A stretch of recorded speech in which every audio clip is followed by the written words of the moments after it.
Cannabis Common Sense, the show that tells the truth about marijuana and the politics behind its prohibition.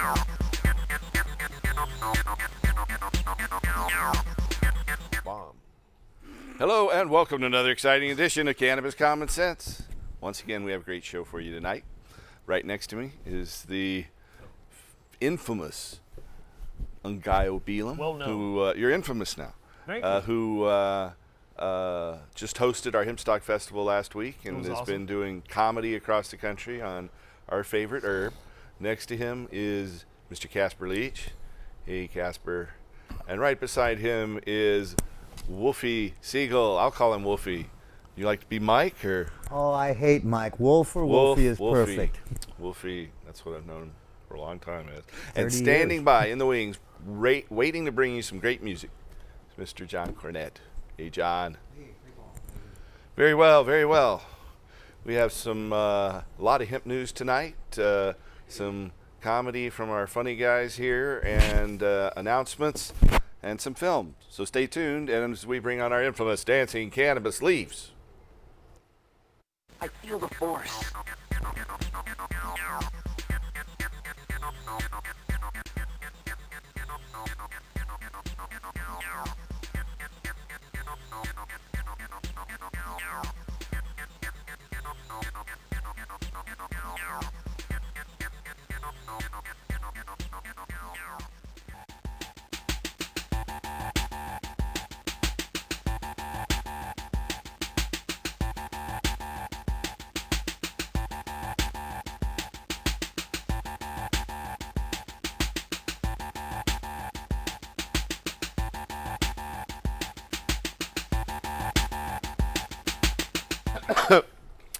All right, our first hemp news story this evening is from Oregon.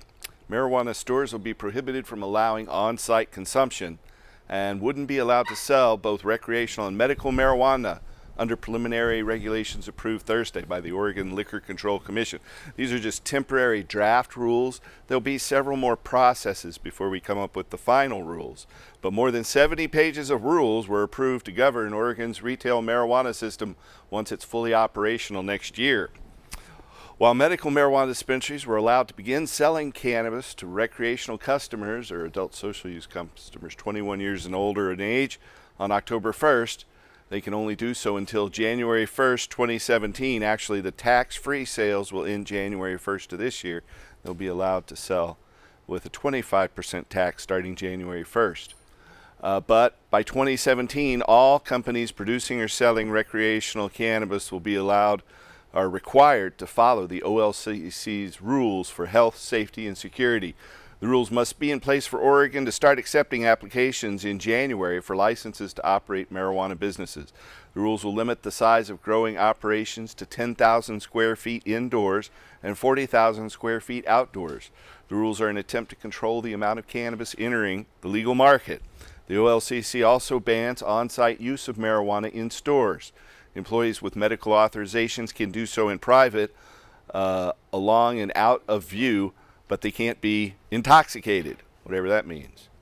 The rules require that marijuana businesses be majority owned by people who have lived in Oregon for at least 2 years. Key lawmakers from both parties have said they'd like to reconsider that rule. 4 lawmakers wrote the OLCC commissioners in a letter dated October 9th, and they said, quote, "Our thinking on these issues has evolved over time. We now believe that broad residency requirements and significant limits on outside investment could do more harm than good," end quote. Marijuana deliveries will be allowed, but will be subject to tough new restrictions that the commissioners said it wouldn't be realistically significant part of anyone's business. For example, delivery vehicles couldn't carry more than $100 worth of cannabis at a time. These rules are temporary and could be changed before the OLCC adopts permanent ones next spring or summer.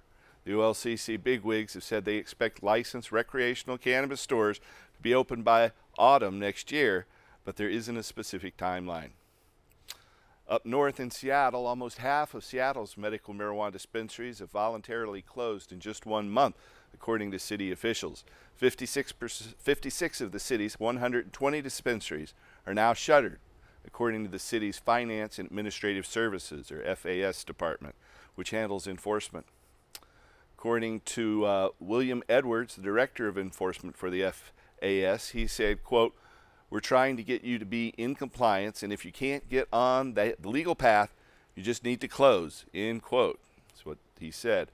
The FAS said it sent a letter to all non-recreational marijuana businesses in August, informing them of the new city ordinance.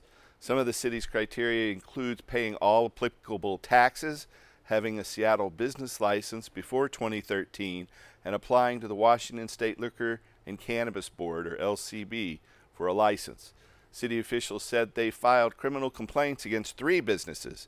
The maximum penalty for a criminal conviction under the ordinance is 364 days in jail and a $5,000 fine, according to a city memo. According to Seattle officials, 49 dispensaries are still open because they're applying to be licensed by the state, and they're waiting to see if they will be allowed to stay open. On a national level here in the United States, the federal government has dealt yet another setback to attempts to provide banking services to the marijuana industry. The Federal Reserve, in Wednesday court filing, said it doesn't intend to accept any money connected to cannabis sales because marijuana remains a Schedule I controlled substance under federal law. The stance, taken in response to an attempt by the Colorado-based company Foursquare, appears to signal a shift in the position of the federal government. Last year, the U.S. Treasury Department had issued rules for how banks can accept marijuana cash. Andrew Friedman, who's in charge of marijuana coordination for Colorado's Governor John Hickenlooper, said, quote, "We're frustrated. We tried to do the most with the building blocks of instructions they sent us, set up the most rigorous solution, and still we're left in confusion," end quote. The court filing came in a legal tussle between the Federal Reserve and Fourth Corner Credit Union, established in 2014 to serve Colorado's marijuana industry, which is now worth $700 million annually. Fourth Corner Credit Union can't open without permission from the Federal Reserve, which said in its court filing that transporting or transmitting funds known to have derived from the distribution of marijuana is illegal. Colorado had chartered the Fourth Corner Credit Union after the Treasury Department issued its guidance last year on cannabis banking rules. Fourth Corner was designed to give the industry in Colorado a safe place to bank while paying steep fees to account for all the hoops set up by the Treasury Department. The credit union then needed Federal Reserve permission to access the national banking system. And there's the rub. Fourth Corner now wants the federal judge to order the Federal Reserve to change its mind. Once the federal government's own banking system allows marijuana proceeds, it'd be difficult for it to still claim and consider cannabis illegal. The Federal Reserve said in its filing that bankers won't be led away in handcuffs for taking cannabis funds, but that they don't have the right to put that money in the Federal Reserve system. The conflicting signals from federal authorities have left Colorado cannabis companies in confusion. Many shops are still forced to operate on a cash-only basis, unable to take plastic or make electronic transactions. Same time, on a federal level, a majority of Americans continue to say marijuana should be legal in the United States, with 58% now holding that opinion, equaling the highest ever support in Gallup's 46-year trend. Support for legalizing recreational cannabis has grown steadily among Americans over time. When Gallup first asked the question back in the heady hippie days of 1969, just 12% of Americans said they thought marijuana use should be legal, with little change in two earlier 1970s polls. But by the late 70s, with tacit approval from the Carter White House, support had increased to about 25%, and that held near that point through the mid-1990s. The percentage of Americans who favored making cannabis legal passed 30% by the year 2000 and topped 50% in 2009. Support's vacillated over the past 6 years, but it has averaged 48% from 2010 till 2012 and has averaged above 56% since 2013. The higher levels of support come as many states and localities are changing, or at least considering changing, their laws on cannabis. So far, 4 states, Colorado, Washington, Oregon, Alaska, have made recreational marijuana use legal, along with, ironically, the District of Columbia. Ohio voters are set to decide next month on a ballot initiative that would do the same thing, albeit in a fashion which hands control of commercial growing to just 10 wealthy investors who are financing the campaign. The topic's become an issue on the 2016 presidential campaign trail, and several candidates have expressed willingness to let states go their own way, even though federal law prohibits marijuana for any purpose. One candidate, Bernie Sanders, who's going for the Democratic nomination, said he would probably vote for legalization if given the chance. And Hillary Clinton has said she would not oppose its passage or enforce federal law. It's not especially exciting to see yet another poll showing majority support for legalizing marijuana, but 58% is a very strong share of the American people calling for change, and elected officials should listen. In another study, marijuana use in the United States more than doubled between 2001 and 2013, according to researchers using data from two large national surveys of alcohol, tobacco, and illegal drug use called the National Epidemiological Survey on Alcohol and Related Conditions, or the NESARC. The surveys also ask questions meant to identify marijuana use disorders, they say, such as abuse or dependence. So, of course, the leading question thus included creating suitable answers for those who need to pretend cannabis is a big bad menace. Release of this pseudo-scientific study, I think this is a kind of sadly predictable response that happens one day after the Gallup announces a 58% support for legalized marijuana in the United States. The skewed questions and thereby distorted answers allowed researchers to claim a similar increase in the number of people who abused or are dependent on marijuana, and not coincidentally allows them to get more government funding for their research, which unfortunately depends upon coming up with negative talking points about cannabis in the face of a nationwide demand for legalization.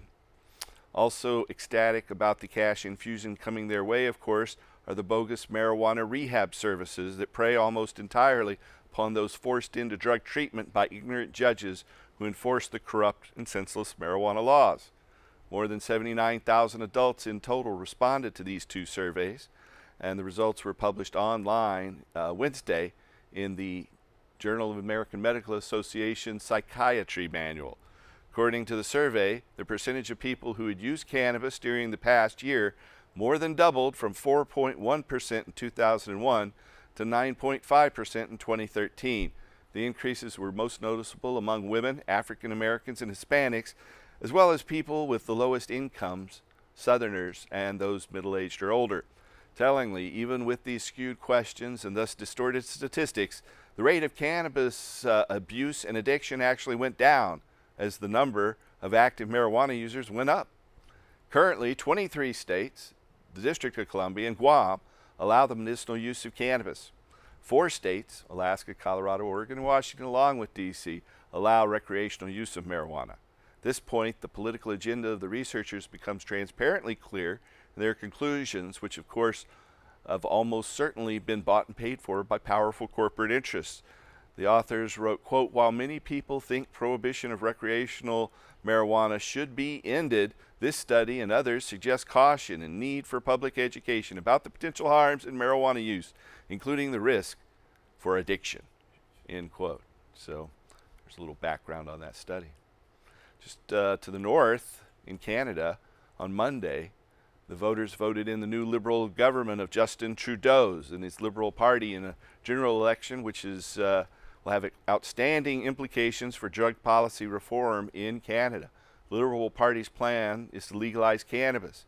The election puts an end to the Conservative Party's Prime Minister Stephen Harper's 9-year rule, which was marked by a repressive approach to drugs, including a commitment to rolling out mandatory minimum sentences, pushback to effective supervised injection sites that reduce the harms of drug use, and strong opposition to marijuana reform. In contrast, the Liberal Party has promised to legalize marijuana and regulate marijuana, and Trudeau has expressed support for the harm reduction and expansion of supervised injection sites in Canada. Drug policy specialist Chris Bennett, who was at our Hempstock Festival just last weekend, said, quote, "With the election of Justin Trudeau, legalization in Canada is certain. What it will look like and exactly when it will happen over the next few years is yet to be hashed out. Prime Minister Trudeau's spoken out for the rights of patients to grow their own medicine and compared it to the brewing of beer.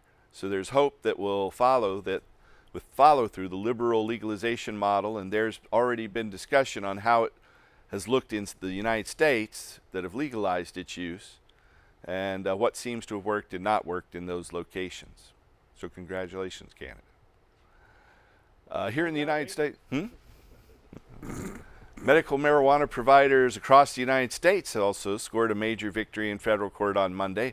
U.S. District Judge Charles Breyer ordered the lifting of an injunction against one of California's oldest medical marijuana collectives, the Marin Alliance for Medical Marijuana, or MAMM. The injunction can no longer be enforced in the wake of the congressional spending amendment passed by Congress last year. Judge Breyer ruled that the newly enacted Rohrabacher-Farr Amendment prevents the federal government from prosecuting the Marin Alliance and its founder, Lynette Shaw. The ruling in federal district court for the Northern District of California will have a huge legal impact, according to attorneys. The medical marijuana industry in California and other states has faced a federal crackdown since 2011, or actually going back earlier. Big dispensaries like Harborside Health Center and the Berkeley Patients Group are facing federal forfeiture actions. As more states legalize marijuana for medical and non-medical use, the pressure to change federal law will continue to grow. I believe that the biggest drug menace in America today is federal law. There is also a clear bipartisan majority in Congress for letting states set their own marijuana policies. This is a big win for medical marijuana patients and their providers and a significant victory in our efforts to end the federal government's war on marijuana. The court's decision represents perhaps the biggest setback ever for the Department of Justice's war on state legal medical marijuana. The DOJ had hoped for much more narrow interpretation of Rohrabacher-Farr. The Rohrabacher-Farr Amendment, which was attached to a spending bill signed into law in December 2014 by President Obama, only lasts for 1 year, but Congress is on the verge of renewing it for another year. Several spending amendments allowing states to set up their own marijuana policies without federal interference have already passed the U.S. House and the Senate Appropriations Committee.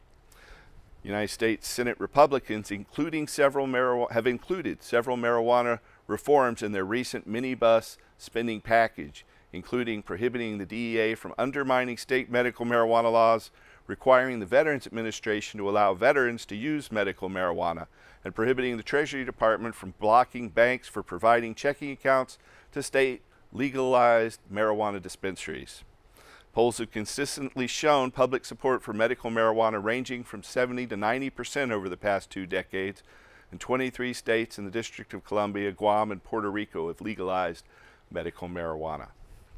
The Marin Alliance's Lynette Shaw said she'd been unemployed for the past 4 years and hounded by 3 different federal agencies. Shaw said, quote, "I'm very happy and I'm very relieved that I'll get to return to my life's work. We won the war, and I'm the first POW to be released," end quote. That's what Shaw said. U.S. Attorney Melinda Haag closed the Marin Alliance down in 2011. It was considered the oldest lawful state dispensary to be shuttered in the crackdown. It had about 9,000 patients at its peak. That's the end of our lengthy hemp news segment for tonight. Standing by in the wings is Mr. John Cornett. Thanks for waiting there, John. Thank you, Paul. We had a great time this weekend. I don't know about you guys. Have a happy hemp stalk? That was it. I'm going to do a little ditty here I wrote a few years ago.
John Cornett. Thanks, John. Thank you very much. Very nice. Peaceful, easy feeling. Peaceful. I feel like we need to do a eulogy. Who are we here to pay respects to? Who died? The death of cannabis prohibition. Yay! Well, it was a great hemp stock. That was a great hemp talk. Thanks for having me Yes, over. it was. Sure. I had a great time. Maybe next year they'll let us use marijuana in the park. At a we marijuana tried to festival? set That'd up be great. As opposed to Wow. marijuana and irony. We tried to set up something in the city center parking lot where Yeah. they have a smoking section for a the private Blues area. Festival. We made it private, but the police demanded that we shut it down. So we told them we were going to comply with anything they said to do. So we did. You know, so it was still fun. I was actually really more impressed with Oregon people's willingness and ability to follow asinine Yeah. rules.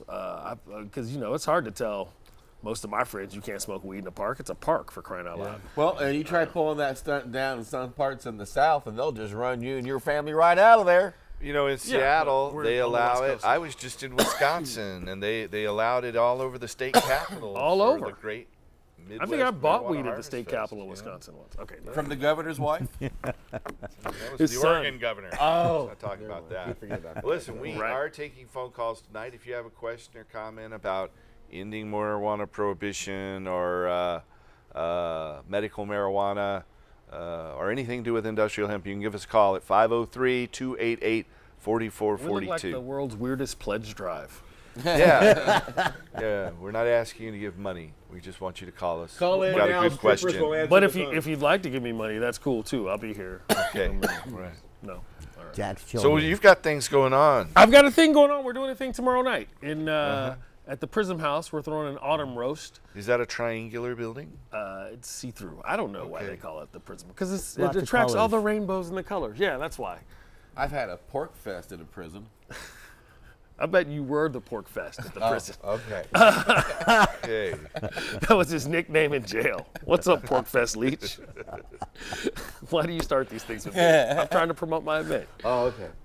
It's an autumn roast, so we're Autumn going to roast. celebrate So is it some like early harvest. how they roast? We're gonna roast Jerry a bunch of Lewis or marijuana. Dean Martin. Ooh, good thing to be roasting. It's a So good you're not roast. saying That nasty explains. things about people. Fat nugs roasting by an open fire. I see nugs. Nugs. Roasting. And some nice foods and delicious foods. It's kind of a fancy pants event. All you can eat, all you can smoke. We only got like 20 tickets left. There's only going to be maybe 100 people there. It's very low key. It's not one of those big, gigantic things. We have flowers from Fresh Connection. Ganja John made some special concentrates for us. I was just down in the southern part visiting some of my homies' farms to bring back some of the most delectable and wonderful flavors of cannabis in the entire state. This is a connoisseur type thing, man. It's not for your Nice. dilettantes. It Brother. must be nice to be a connoisseur. I've been practicing. Cool. It is very nice. It is very nice. I'm not quite there yet, but we're getting there. Nice, nice. So I look someone forward to wants working find my out skills. more. Is there like a website? Yes, you can go to highclassevent.com. High class event. Event.com. You can also look up Autumn Roast on your Facebook or follow me on the Twitter, NGAIO. There's all kind of information on it there, or on the Instagram, NGAIO420 actually is my social media. Ruby? Yeah, there's 419 other Ungayos. Are there That's what really they tell me. No way. That's what I told my mom. There's a lot of other Paul Stanfords. Really? Yeah. Yeah. There's only 5 Caspers. And you're all of them. Have a phone call. How many Wolfies are We there? are taking. There's There's a not lot of even any wolfies. wolfies, but wolves there's about a zillion. A I zillion bet wolves. you there's more. Especially in wolfies than Portland. you'd think.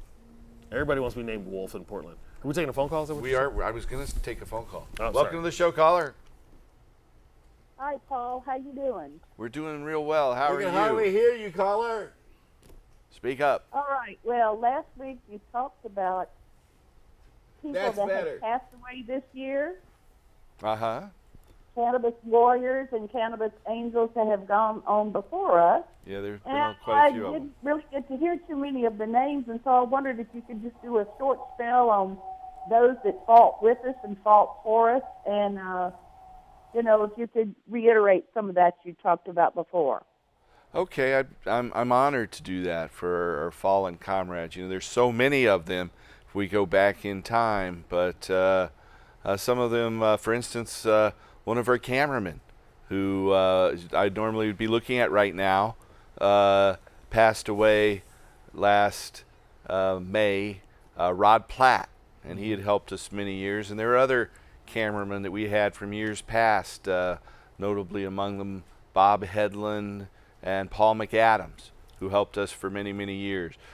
Someone who helped at our clinics who also passed away in April, quite unexpectedly and way too young, was Melody Silverwolf. Not only had she been known as Sister Sativa to many in our community, not only has she been the chairman of the board of KBOO Radio locally, she also had been working reviewing medical records at our medical marijuana clinics and helping doctors and helping me in getting our business going. So Melody Silverwolf, Sister Sativa, was a critical help for our organization. It is sorely missed. And then perhaps most significantly here in the past year, again last May, just as we were marching on May 2nd through downtown Portland for the Global Marijuana March, we lost Dr. Philip Levesque. Dr. Philip Levesque had been a co-host on this show for about 300 episodes, or maybe a few more. We've done about 810 episodes over the past 19 plus years now, and he had started in 1988 and worked with us and appeared here on the show as recently as last year. But Dr. Levesque, of course, is a critical one. A couple other big mentors for me that have passed away recently over the past few years are Gatewood Galbraith of Kentucky attorney who popularized industrial hemp. Jack Hare, who wrote The Emperor Wears No Clothes, gave his last speech on our Hempstock stage back in 2009, and I'd first met in 1982 and actually allowed him to take over my house for a couple of months as he put out the first edition of his seminal book, The Emperor Wears No Clothes.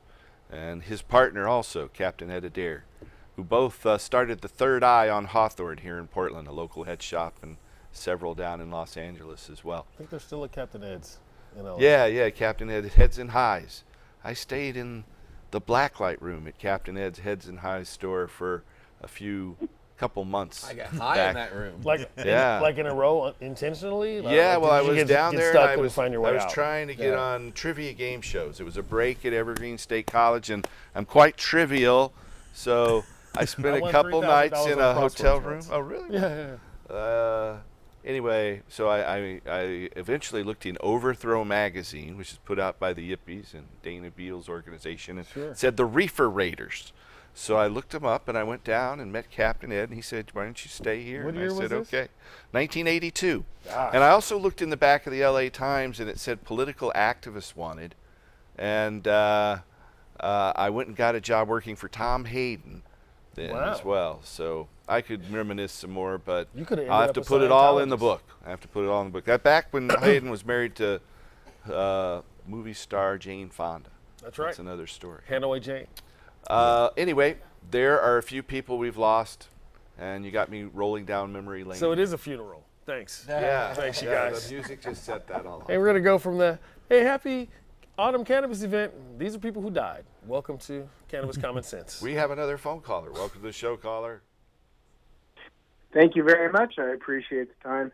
I have a question about where you can actually legally enjoy cannabis. In your living room. With what's that? In your living room. In private is Right. legal. With so many landlords having no smoking provisions in your lease and not being able to enjoy it in public and not being able to enjoy it in what could potentially be the sight of children. Right. And other than the world famous Cannabis Cafe and the other spot, what kind of efforts are being made to embrace? If you don't live over there around 82nd and Foster. Yeah. You should move into get Whittleton your- Square. It's where I live. When I moved in there, they I found out. suggest you create a little special place in your home, and you your get heart. this stuff called osium, because it will kill most of the smell with not too unpleasant side effects. I And so suggest you just osium- smoke weed in the park like you used to. That's what I And suggest. in a really bizarre. Or you Be start civilly visiting your friends disobedient. more. It's not a, like, in- come in on. a But, somewhat- This is America. in We a can smoke weed somewhat- wherever we want. Oh, You know, sorry, Wolf. recently, the State of Oregon Court of Appeals ruled that marijuana the smell of smoking marijuana is not unpleasant to all, and that they couldn't evict someone because he had the smell of smoking marijuana emanating from his home or his apartment. So you have some legal precedent on your side, but Ozium is another alternative.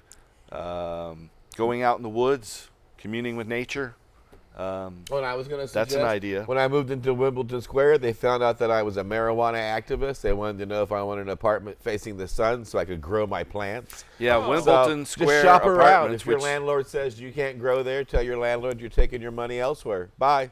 There's a bizarre twist in a number of places law that a number of cases have held that if you have a reasonable expectation of privacy, you're not in public.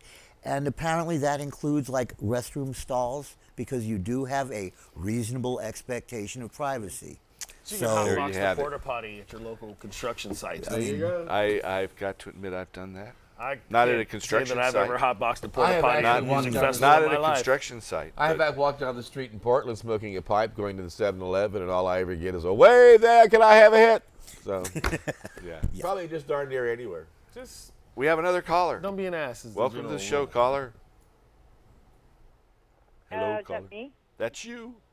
Okay, I had a question. I was listening to you, and you mentioned how they're going to start taking the applications in January, Yeah. and stores will You be know, for. I don't know if that means January of 2017. I was thinking about that as I read through it there. They say they aren't going to have stores open until next fall or the summer. How are they going to grow it for those stores? You know, right now, the dispensaries have to get it from medical growers. So that's problematic. You know, I think Well, that's- we need to that's make it kind of my cheap and question. plentiful and not limit it to 40,000 square feet, for Christ's sake. That's only Well, but half if an there's, acre. if there's Wait, that- 2,000, 40,000 square foot lots, I think everybody will be okay. That's still part. That's just part of her question. She hasn't got the whole question. I'm out. sorry. The Go main ahead. thing I want to know is, are we going to still be able to get it through the shops that are currently like now, or are they going to make us not be able to get it between January and the following summer? No, those stores, on January 1st of this year, they'll implement a 25% tax. And so in addition to paying whatever it is they charge for it, and I understand they're charging adult social use, pejoratively termed recreational marijuana consumers, a higher price than they're selling to medical marijuana patients, where there's more competition. 30 to 40 bucks an eighth, so add But the another 8 to 10 OLCC bucks, 25% tax. Yeah, the OLCC says they don't want medical stores to merge with recreational stores. But this is just the first step in the administrative laws rule promulgation process. So this is the first step. Now they take comments on the rules, and we can say, that's screwed up, and this is bad, and you should do this too. So you'd like to see increased square footage for growers? Oh yeah, I think outdoor fields there shouldn't be a limit. I think 40,000 we square should be feet? able to. That's only half an acre. No. You know? Yeah, it 4,000 is. feet short of an acre. No way, it's more It's- than that. No, 44,000 is an acre. Okay, well it's close to an acre. Yeah, that's right. 20. Okay, So we should all get, what, 40 acres and a bong hit? Or an acre. There you is go. A little bit better. 40 acres and a bong hit. Okay, Is well, this the thank you Willie very Nelson much. bus? What the heck? it's a Spike Okay, Lee thank you. marijuana I hope farm. we answered, but the stores 40 will stay bakers and a open, fool. and you can continue to grow your own. You know, we have a little video clip from the Hempstock Festival. We had a peculiar event in the atmosphere during John Trudell's set. John Trudell is playing a song. He did this as a finale. It is his hemp song. It's called Wild Seed. There's a picture I took. You can see there was this double rainbow. It was awesome. And it was That's a good pretty picture. incredible. That's right when Trudell was on stage, and right as he was making these comments, and this song. So enjoy. We're going to run that video. That's a cool picture, isn't it? That's a very nice picture. So Hey, it's the video. we have the video ready? I'm John Trudell. Okay. No. You look like John. No, I don't look anything like him. Well, I can be Blanket Man. Of this earth we're made of, with us as future ancestors, given responsibility to live. We are the future we bring. How can the land take care of us if we don't take care of the land? Same with the sky and the air we breathe. It's time to remember tomorrow. In the reality of what we reap, what we sow, the reality is in the land, and life is in the seed. Seed has memory of life. Wild seed memories. Keeping alive, up close, face to face with the destroyers and their synthetic seed without memory. Toxic poisoning land and minds. Disregarding well-being into maximizing profit. Abandoning children to massive debts. Making the price of freedom unaffordable at the expense of the many to benefit the few. Like a spreading mad human disease, chaosing minds with liars' promises, seeding old fears with new fears, living in the world of the money man. It's time to think our way out of what we believed our way into. How can we show respect to life if we don't use our common sense? Wild seed, life, seeding life, and the earth is our mother, and the land is our flesh, and the water is her milk, and the oil is her blood, and we are her children.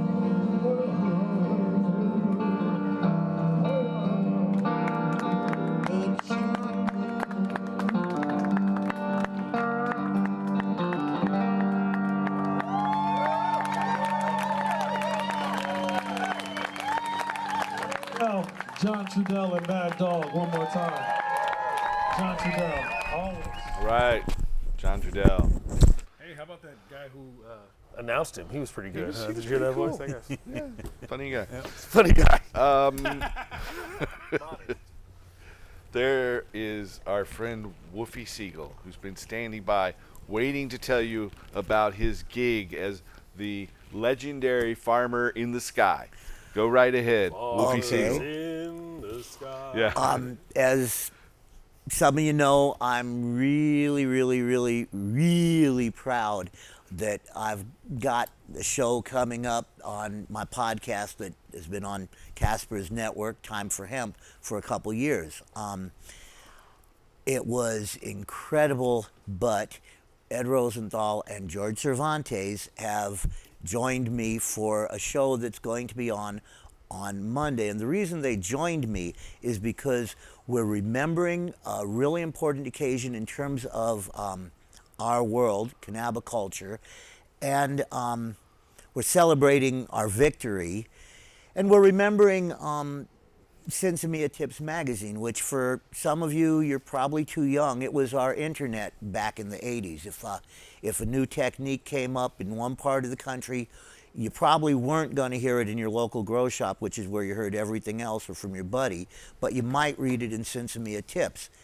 The staff of Sinsemia Tips and publisher included Tom Alexander, George Cervantes, who was one of the editors, Ed Rosenthal, myself, and my writing partner, Bill Lermer, as the farmer in the sky, and unfortunately 2 guys that aren't with us, Chief Seven Turtles and the Bush Doctor. But as important as So these guys are big wig, long-time growers.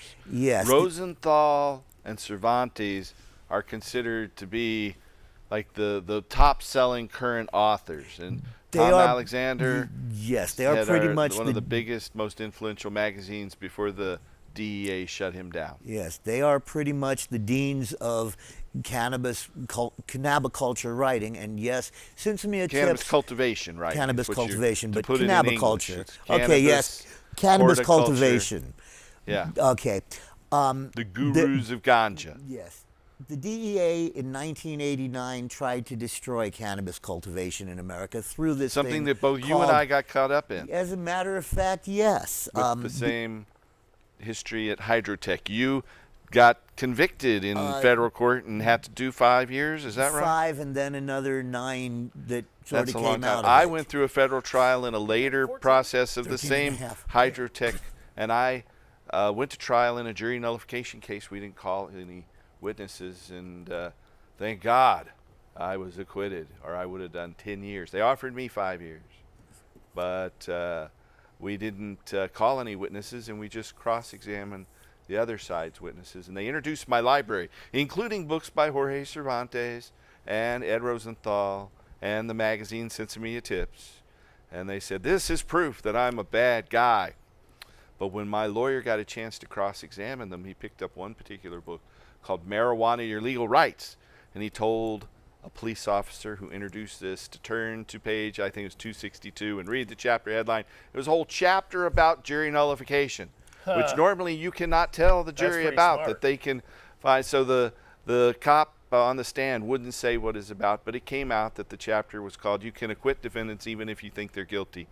And that's what happened for me, fortunately. So then probably everyone that's growing, everyone that has anything that could get them in trouble should have a decal on it that says it is within the power of an American jury to find a defendant not guilty despite the prosecution proving every allegation if they regard the law as unfair. That's kind of a long sticker. It is. Maybe Takes- just it takes jury, 3 jury, sentences jury and about 4 nullification is inches. you're right.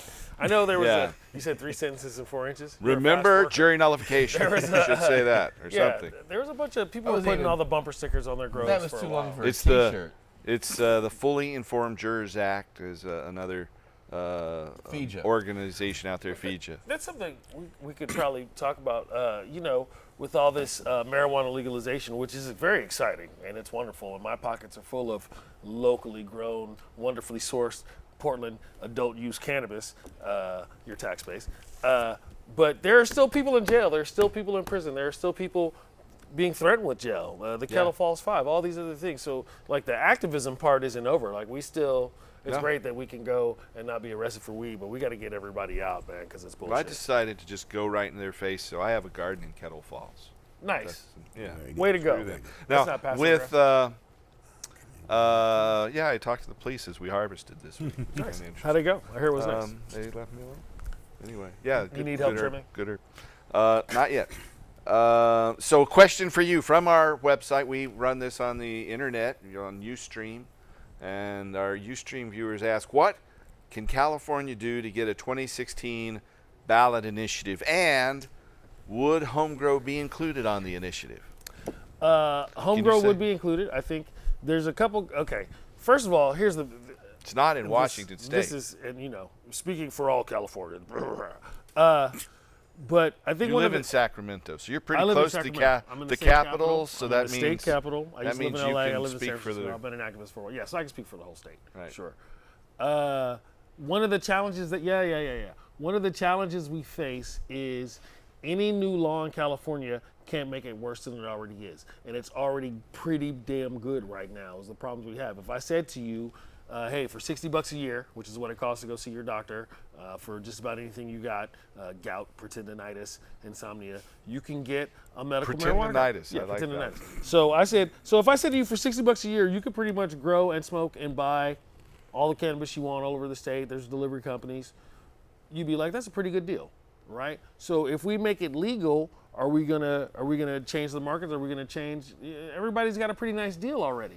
So they're fighting it out over several different wordings. You have MPP with their wording and DPA with their wording. No one has showed up with the any Jack money. Herr wording, and no one has takes showed up with a any lot money. of money. Everybody's arguing over what it's going to look like. DPA but no one has showed and up George with any money yet. Soros is the only group that really has pockets that They'd deep. probably be the ones. The initiative that I like the And they most did is Washington. the craft cannabis one from Omar Figueroa. That's the one that seems to have the most heart toward a nice artisanal craft industry without making the barrier to entry too high and all creating oligopolies and all these other things. I think the thing that we have to remember is weed is not crack, man. Weed isn't even booze, right? So you don't have to go crazy with your over-regulations. We need marijuana farmers markets. We need bud and breakfast hotels. We need farm tours. We need all these seed things. fuel like this right here. We need hemp seed We have fuel. our hemp flame All of these freedom things. here. And let it, we may it always never go show. out. And so we need all these we're kind of burning things, hemp not oil. just dispensaries and not just growers and not just other. For real, for my whole week in Portland, it seems to me that the guys making the most money on weed right now are the billboard advertisers. How many freaking There are a lot marijuana of- billboards? They're talking about can banning you- that now. Well, I wonder why, man. Cats are out of control. Where else can they advertise? No, You know, no, there's it's all great. kinds I of mean, places. I think they should. TV won't but take it's just 'em. one of those Internet. things. TV will take them soon. They can advertise on the Time for Hemp Global Can't advertise Broadcasting cigarettes Network. on Right. TV. You can advertise on marijuanapolitics.com as well. There you go. That's your site. I'm the When you're right editor of there. culture for marijuana politics. Or on hemp.org. That's my hand. There you You go. want to advertise on hemp.org? So or if- Time for Hemp? If Marlboro, We're all ready to take your advertising. We're standing right by. if Two Marlboro one three eight oh wants to four put six a, one two put one. a banner on your site, you'll let Marlboro put a banner on your site? No. If I it's would never Marlboro allow supports that. the legalization If it's of weed, 'cause we're Marlboro's trying to get in cannabis the game, brand, then maybe. yeah. Well, we have a caller who's been standing by patiently. Let's see if they're still there. Hi, Hello, caller. Good evening, gentlemen. Yes. Good evening. Call the wrong show. You're calling Oh. us gentlemen. You're on the wrong Yes. show. Speak for yourself. Please address 3 questions for me. I'll try. And Casper, in case I forget, please remember I do have 3 questions. Number 1 is, do you know of any evidence for cannabis improving kidney problems? It restores homeostasis, but I can't give you specific quotes off the top of my head. I would refer you to Granny Stormcrow's list. That lists all the research on cannabis. Just look up Granny Stormcrow's list on Google. STORM? Yeah, Granny Storm, S-T-O Like Storm R-M. Windows. Yeah, Storm Crow's list. Storm Crow, Yeah, she has. C-R-O-W. I think it's been developing for many years. It's a compendium of recent research on cannabis, and just look up your condition, and it will list the studies on that. Also, what you might want to do if you're on Facebook, almost every condition you can name has been visited by someone in the 40,000 or so members So of that's Cannabis Oil question one. Success Stories. That's question one. What's question two? Cannabis Oil We've Success only got like Stories 4 on minutes. Facebook. What's your question two? Number 2 is, do you know of evidence for people getting sick from the edibles? Yeah, people can get too high and become nauseous, but they go to sleep, and that's the end of it. Eat half of one first, wait an hour and a half. Yeah, so they can get too high and become nauseous and feel They call disoriented. that marine doubting. Yeah. All right, question so 3. I've seen that happen.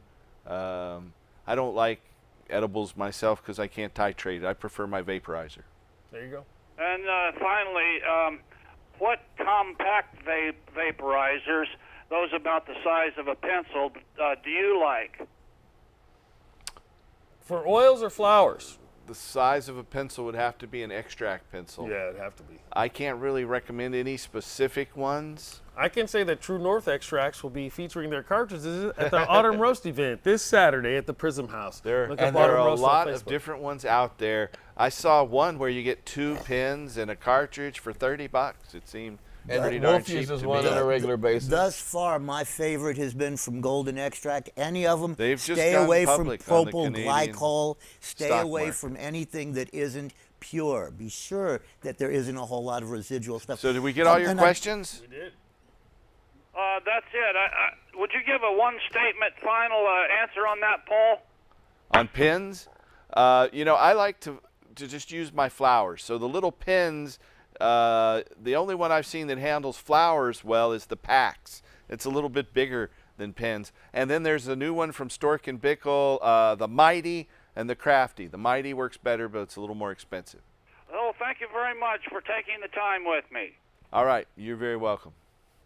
Well, we are just about out of time here. John's ready to play a song. Wolfie, where can they see your At 9 or hear o'clock- your at 9 audio o'clock podcast? Or- Go to timeforthenumberhemp.com/Farmer in the Sky Radio Hour. everyone who was busted as part of Operation Green Merchant is going to be represented there, and it's us saying we're still here to the DEA who tried to destroy us. Amen. Okay, Casper. This segues. TimeForHemp.com, Global Broadcasting Network. Share it with your friends. Ungayo 420 on all the social medias. Autumn Roast at the Prism House tomorrow night, 6 to midnight. You can find out more about You can us. buy tickets at the. I'm sorry. You can buy tickets at the other spot. Cash money tomorrow from noon to 3. There you go. Beauty. 20 left. But just about. All right. So I'll be there. So we will see you there if you go. If not, if you or a loved one need help finding a doctor who can help you with medical marijuana, as long as you don't have pretenditis or whatever. Pretendinitis. If you have a real medical condition anywhere in the United States, then we have doctors who are standing by to help you. Just call us at 1-800-723-0188. That's 1-800-723-0188. Or you can go to our hemp portal at hemp.org, HEMP.org. Or call us locally at 503-281-5100. Or send up a smoke signal. That won't work. That won't work.